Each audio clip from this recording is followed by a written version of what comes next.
up and blessed be my witches. It's Luna the Zen Witch here with not another unboxing, but a video about your moon sign and how you can get a lot more out of the information that's just in your natal chart.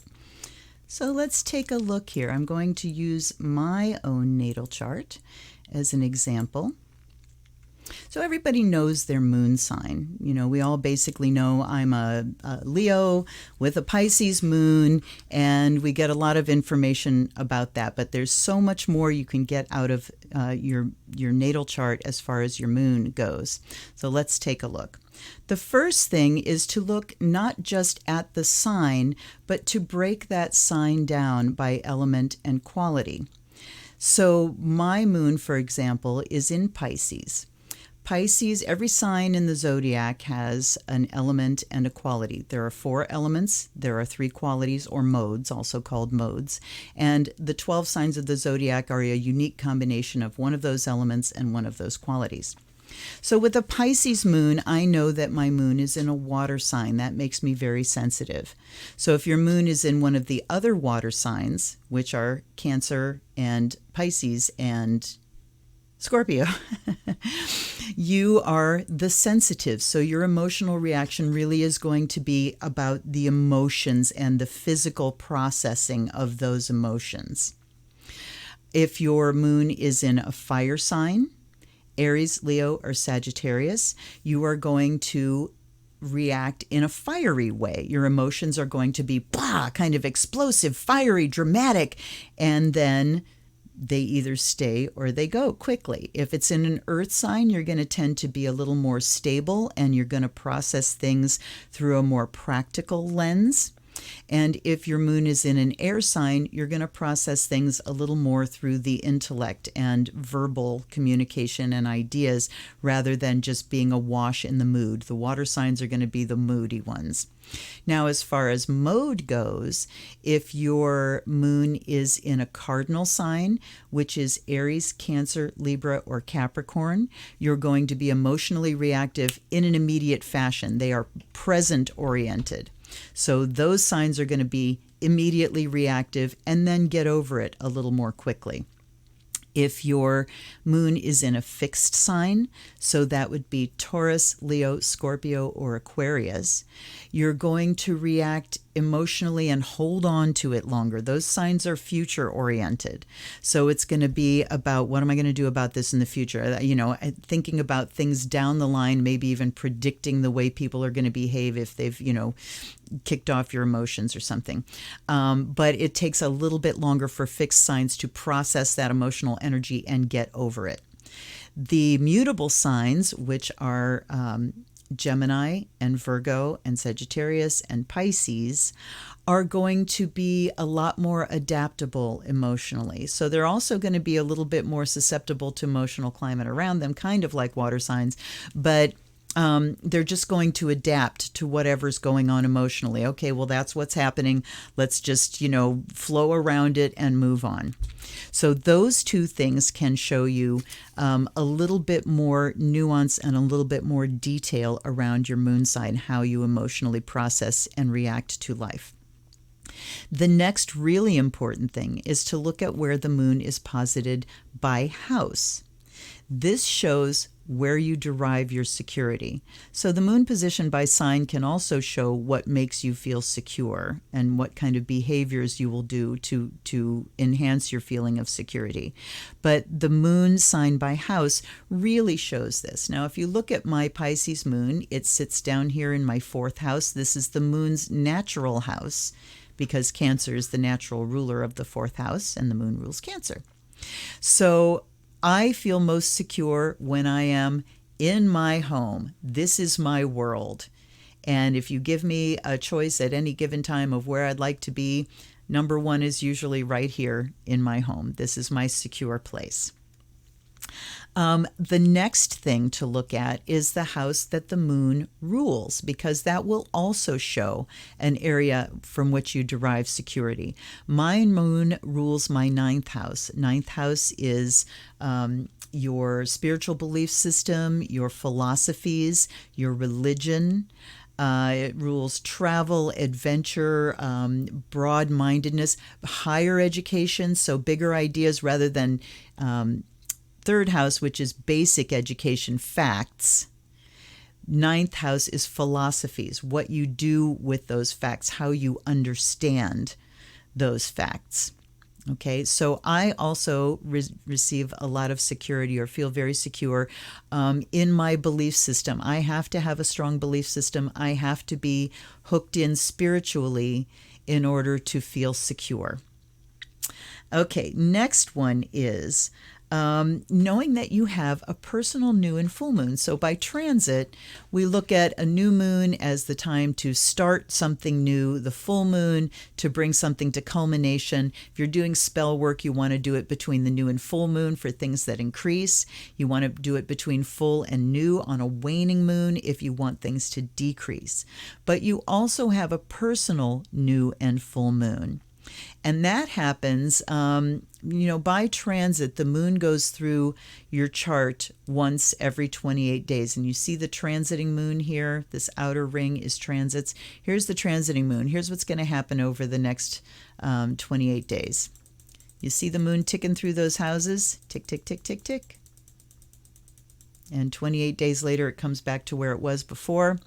And as it goes through there, it hits points where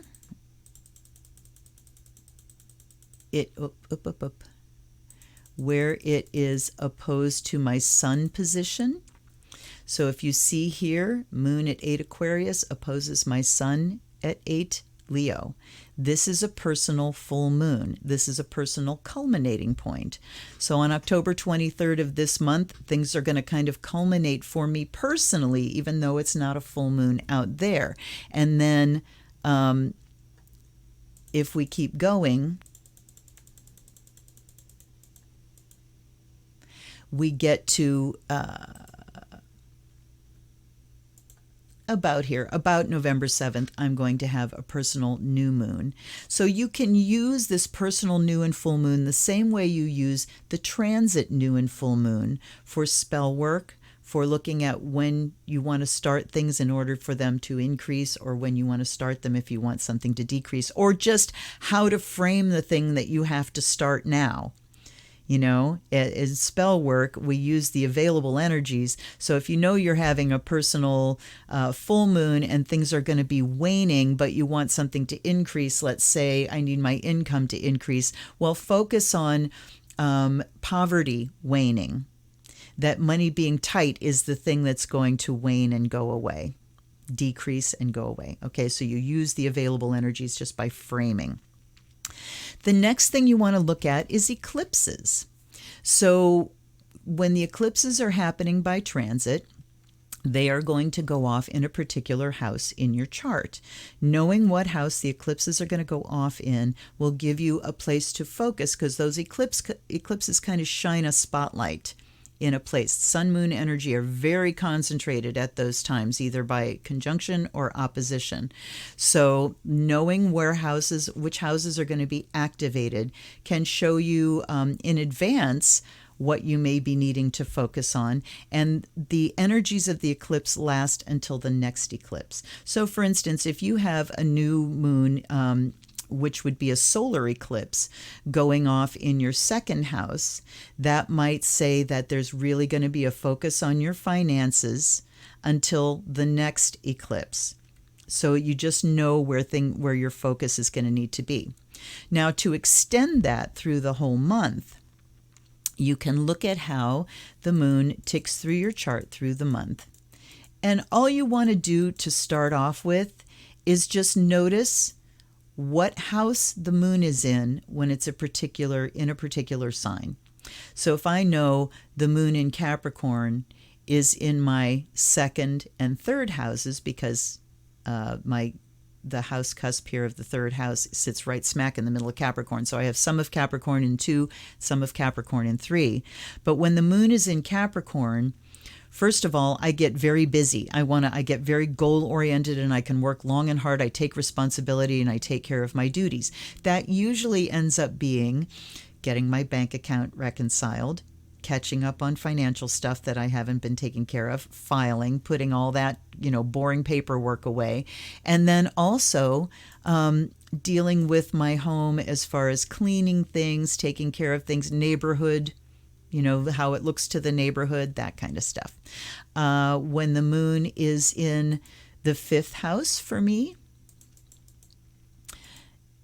it is in the sign of Pisces and Aries. So when the moon is in Pisces and Aries, I get very creative. I like to have fun. I like to let my hair down a little bit. So the moon, me being the fastest moving body, is a triggering body as well. And it just highlights particular houses each month as it transits through your chart. By watching this pattern of transit and seeing how you tend to feel when the moon is in a particular sign, add to that the arena of the house it's in, and you can really start to discover some of your personal patterns. And when you're aware of those, then you can really take advantage of particular times of month when for instance, when I know that Capricorn moon makes me get busy on odious tasks, and I've got one that's hanging over my head and I'm, getting down on myself about it, I can look and say, well, Capricorn moon is coming up in a couple of days. I know I'll get it done then, and it kind of relieves my mind because I know when I'm going to take responsibility and get it done. So yeah, these are ways that you can really start to work with the moon in your natal chart to get a lot more out of it beyond just your moon sign. Let me know what you think of this information below. If you've studied any of these patterns and if you've noticed things about your moon sign, I'd be very interested to know. I'm also here to answer your questions. If you have questions about your moon sign, and don't just say, I'm a moon in blah, blah, what does that mean? You can look up that basic stuff. Please challenge me. Okay, if you've got a question about it, make it something that makes my brain stretch and that I've got to come up with. Of course, you have to have a natal chart to do a lot of these things, which means you have to have an accurate birth time. If you don't have your birth time, you can contact the health department for the county, the city, the state you were born in, ask for the long form of your birth record. It will have the birth time on it unless something very bizarre happened. After World War II in the US, it was federal law that you have to have a birth time on that birth record. So it may cost you $20 or so to get a copy from the state, but you can find out your birth time. And I hope you got a lot out of this. If you did, please like and subscribe to my channel, comment below. You can send me a donation. You can send me a deck, which I will read for you from in my unboxing video. I will be here every single day for an unboxing and here other days for lots of other things, Wednesday nights for a live stream. I hope you join us. I'm so glad that you're here, and I'm glad that you're staying safe. Take care of yourselves, and I will see you tomorrow for another unboxing. Until then, this is the Zen Witch. Blessed be.